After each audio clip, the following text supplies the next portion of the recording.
Hello ನಮಸ್ಕಾರ ಎಲ್ರಿಗೂ welcome back to Chaitra's kitchen. ಇವತ್ತು ಆಲೂ ಮತ್ತು ಟೊಮೆಟೊ ಕರಿ ಮಾಡ್ತಾಯಿದ್ದೀನಿ ಇಲ್ಲಿ ಬೆಳಗಿನ ತಿಂಡಿಗೆ.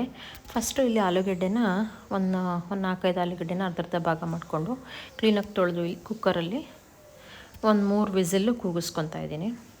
ಸೊ ಅದಕ್ಕೆ ಟೊಮೆಟೊ, ಕರ್ಬೇವಿನ ಸೊಪ್ಪು ಮತ್ತು ಹಸಿಮೆಣಸಿನ್ಕಾಯಿ. ಇದಂತೂ ತುಂಬ ಸಿಂಪಲ್ಲಾಗಿ ಬೇಗನೆ ಆಗುವಂಥದ್ದು. ಇದು ಆ್ಯಕ್ಚುಲಿ ನಮ್ಮ ಅತ್ತೆ ಮಾಡೋರು ಯಾವಾಗಲೂ.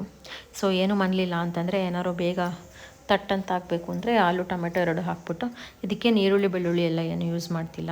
ಒಂದು ಬಾಣಲೆಗೆ ಎಣ್ಣೆ ಹಾಕ್ಬಿಟ್ಟು ಎಣ್ಣೆ ಕಾದ್ಮೇಲೆ ಒಂದು ಸ್ವಲ್ಪ ಜೀರಿಗೆ, 1-2 ಹಸಿಮೆಣಸಿನ್ಕಾಯಿ ಮತ್ತು ಟೊಮೆಟೊ ಇದಕ್ಕೆ ನೀವು ಕೆಂಪಿರೋ ಟೊಮೆಟೊ ತೊಗೋಬೇಕು, ಫಾರಮ್ ಟೊಮೆಟೊ. ನೀವು ಹುಳಿ ಟೊಮೆಟೊ ತೊಗೊಂಡ್ರೆ ಎಲ್ಲ ಚೆನ್ನಾಗಿ ಬರೋಲ್ಲ. ಇದು ಒಳ್ಳೆ ಕಲರ್ ಬರುತ್ತೆ ಮತ್ತು ಟೇಸ್ಟು ಚೆನ್ನಾಗಿರುತ್ತೆ, ಅಷ್ಟು ಹುಳಿ ಇರಲ್ಲ. ಸೊ ಟೊಮೆಟೊನ ಚೆನ್ನಾಗಿ ಬೇಯಿಸ್ಕೊಂಡು, ಸೊ ಆಲೂಗಡ್ಡೆ ಟೊಮೆಟೊ ಅಂತೂ ಇದ್ದೇ ಇರುತ್ತೆ ಮನೇಲಿ, ಎಲ್ಲರ ಮನೆಯಲ್ಲೂ. ಸೊ ಇದಕ್ಕೆ ಕಿಚನ್ ಕಿಂಗ್ ಮಸಾಲ ಯೂಸ್ ಮಾಡ್ತಿದ್ದೀನಿ. ಇದು ಆಪ್ಷನಲ್ಲು, ಬೇಕಾದರೆ ಹಾಕ್ಬೋದು. ಸೊ ಇಲ್ಲ ಅಂದರೆ ಏನಿಲ್ಲ. ಸೊ ಟೊಮೆಟೊ ಚೆನ್ನಾಗಿ ಮೆತ್ತಗಾದ್ಮೇಲೆ ಸ್ವಲ್ಪ ಚೆನ್ನಾಗಿ ಬಾಡಿಸ್ಕೋಬೇಕು. ಅದಕ್ಕೆ ಸ್ವಲ್ಪ ಉಪ್ಪು ಹಾಕಿದ್ರೆ ಬೇಗ ಬೇಯುತ್ತೆ ಅಂದ್ಬಿಟ್ಟು ಒಂದು ಸ್ವಲ್ಪ ನೀರು ಹಾಕ್ತಿದ್ದೀನಿ, ಸ್ವಲ್ಪ ಮೆತ್ತಗಾಗಲಿ ಅಂತ ಅಂದ್ಬಿಟ್ಟು. ಸೊ ನೀರು ಹಾಕಿದ್ಮೇಲೆ ಇಲ್ಲಿ ಮಸಾಲ ಎಲ್ಲ ಹಾಕ್ಕೊತಾ ಇದ್ದೀನಿ. ಅರಿಶಿನ ಹಾಕ್ಬಿಟ್ಟು ಇಲ್ಲಿ ಧನಿಯಾ ಪೌಡ್ರು, ಒಂದು ಸ್ವಲ್ಪ ಜೀರಾ ಪೌಡರು ಮತ್ತು 1 ಸ್ಪೂನ್ 1.5 ಸ್ಪೂನಷ್ಟು ರೆಡ್ ಚಿಲ್ಲಿ ಪೌಡ್ರ್ ಹಾಕ್ತೀನಿ. ಇದು ಕಲರ್ಗೆ ಕೊಡುತ್ತೆ ಕಲರು, ಮತ್ತು ಒಂದು ಸ್ವಲ್ಪ ಟೇಸ್ಟ್ ಬರುತ್ತೆ ಅಂದ್ಬಿಟ್ಟು 2 ಹಾಕ್ತಾಯಿದ್ದೀನಿ, ಖಾರಕ್ಕೂ ಆಗುತ್ತೆ ಅಂತ.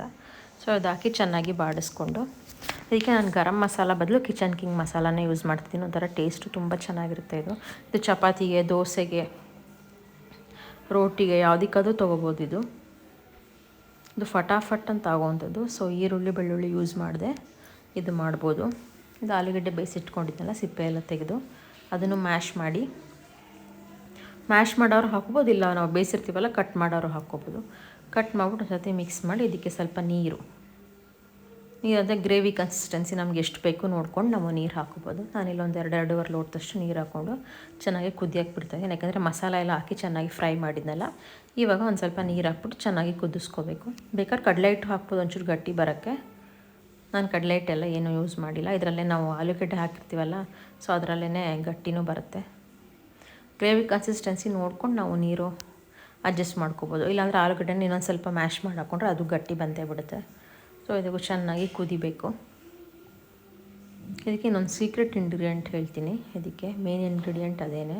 ಸೊ ಈಗ ಉಪ್ಪು ಎಲ್ಲ ಹಾಕಾಯಿತು ನಾವು. ಇದಕ್ಕೆ ಮೇನ್ ಇಂಗ್ರೀಡಿಯೆಂಟ್ ಬಂದು ಇದಕ್ಕೆ 1 ಸ್ಪೂನಷ್ಟು ಸಕ್ಕರೆ, 1-1.5 ಸ್ಪೂನಷ್ಟು ಸಕ್ಕರೆ ಹಾಕ್ಬೇಕು. ಇದೇ ಒಳ್ಳೆ ಟೇಸ್ಟ್ ಕೊಡೋದು ನಿಮಗೆ. ಸೊ ಬೇರೆ ಥರ ಏನು ಮಸಾಲ ಏನು ಹಾಕಿರಲ್ಲ ಅದಕ್ಕೆ, ಬೆಳ್ಳುಳ್ಳಿ ಏನುವೆ. ಈ ಸ್ವೀಟ್ನೆಸ್ ಒಂದು ಸ್ವಲ್ಪ ಸ್ವೀಟ್ನೆಸ್ ಕೊಟ್ಟರೆ ಇದಕ್ಕೆ ಚೆನ್ನಾಗಿರುತ್ತೆ. ಟೊಮೆಟೊ ಹುಳಿಗೂ ಉಪ್ಪು ಖಾರ ಜೊತೆ ಸೀನು ಸೇರಿದ್ರೆ ತುಂಬಾ ಚೆನ್ನಾಗಿರುತ್ತೆ ಇದು ಕರಿ. ಬಟ್ ಬೇಗನೆ ಆಗಿಬಿಡುತ್ತೆ, ಸಿಕ್ಕಾಪಟ್ಟೆ ಬೇಗ ಆಗುತ್ತೆ ಇದು. 1-2 ಆಲೂಗಡ್ಡೆ ಬೇಯಿಸ್ಕೊಂಬಿಟ್ರೆ ನಿಮಗೆ ಮಕ್ಳಿಗೂ ಬೆಳಗ್ಗೆ ಲಂಚ್ ಬಾಕ್ಸ್ಗೂ ಆಗುತ್ತೆ. 1-2 ಚಪಾತಿ ಹಾಕ್ಕೊಟ್ಬಿಟ್ರೆ. ಸೊ ಗ್ರೇವಿ ಮಾಡಿದ್ರೆ ಇದಂತೂ ತುಂಬಾ ಚೆನ್ನಾಗಿರುತ್ತೆ. ಈಗ ಟೇಸ್ಟ್ ನೋಡಿಕೊಂಡು ಬೇಕಾದ್ರೆ ಒಂದು ಸ್ವಲ್ಪ ಖಾರ ಬೇಕು ಅನಿಸ್ತು, ಖಾರ ನೋಡ್ಕೊಂಡು ಉಪ್ಪು ಏನಾದರೂ ಬೇಕಾದರೆ ನಾವು ಮೇಲೆ ಹಾಕ್ಕೋಬೋದು. ಸೊ ಇಲ್ಲಿ ಗ್ರೇವಿನೂ ರೆಡಿ ಆಗ್ತಿದೆ. ಇದು ಒಂದು ಕುದ್ಮೇಲೆ ಈಗ ಗ್ರೇವಿ ಆಯ್ತು ಇವಾಗ. ಸೊ ಇಲ್ಲಿ ತವ ಕಾಯಕ್ಕೆ ಇಟ್ಕೊಂಡು ಇಲ್ಲಿ ಹಿಟ್ಟು ಬೆಳಗ್ಗೆನೇ ಕಲಿಸ್ಬಿಟ್ಟಿದ್ದೆ, ನೀರಲ್ಲಿ ನೆನೆಸ್ಬಿಟ್ಟಿದ್ದೆ ರವೆನ. ಅದೊಂದು ಸ್ವಲ್ಪ ಚೆನ್ನಾಗಿ 1 ಅವರ್ ಆದರೂ ನೆನೆಯಕ್ಕೆ ಬಿಡಬೇಕು ನಾವು. ರವೆ ದೋಸೆಗೆ ಒಂದು ಸ್ವಲ್ಪ ಅರಿಶಿನ ಹಾಕಿದ್ದೀನಿ, ಅಕ್ಕಿ ಹಿಟ್ಟು ಮತ್ತು ಸ್ವಲ್ಪ 1-2 ಸ್ಪೂನಷ್ಟು ಗೋಧಿ ಹಿಟ್ಟು. ನಾನೇನು ಮೈದಾ ಯೂಸ್ ಮಾಡಿಲ್ಲ ಇದಕ್ಕೆ ಎಣ್ಣೆ. ಇದು ಸಖತ್ ಕ್ರಿಸ್ಪಾಗಿ ಬರುತ್ತೆ ಈ ತವದಲ್ಲಂತೂ ನನಗೆ ರವೆ ದೋಸೆ. ಸ್ವಲ್ಪ ಅರಿಶಿನ ಹಾಕಿರೋದ್ರಿಂದ ನಿಮಗೆ ಕಲರ್ ಎಲ್ಲೋ ಥರ ಕಾಣ್ತಿದೆ. ಈಗ ಆಗಿದೆ ರವೆ ದೋಸೆ ಕರಿ, ಮತ್ತು ಚಟ್ನಿನೂ ಮಾಡಿದ್ದೆ ಅದಕ್ಕೆ. ನೀವು ಎಲ್ಲರೂ ಅಷ್ಟೇ ಟ್ರೈ ಮಾಡಿ ನನಗೆ ಕಮೆಂಟ್ ಮಾಡಿ ತಿಳಿಸಿ ಹೇಗೆ ಬಂದಿತ್ತು ನಿಮಗೆ ಕರಿ ಅಂದ್ಬಿಟ್ಟು. ಈ ವಿಡಿಯೋ ಏನಾದ್ರು ಇಷ್ಟ ಆಗಿದ್ರೆ ಪ್ಲೀಸ್ ಒಂದು ಲೈಕ್ ಮಾಡಿ, ಶೇರ್ ಮಾಡಿ, ಹಾಗೆ ಸಬ್ಸ್ಕ್ರೈಬ್ ಮಾಡ್ಕೊಳ್ಳೋದು ಮಾತ್ರ ಮರಿಬೇಡಿ. Aloo tomato curry with chutney and rava dosa. Thank you for watching. Jai Shri Ram.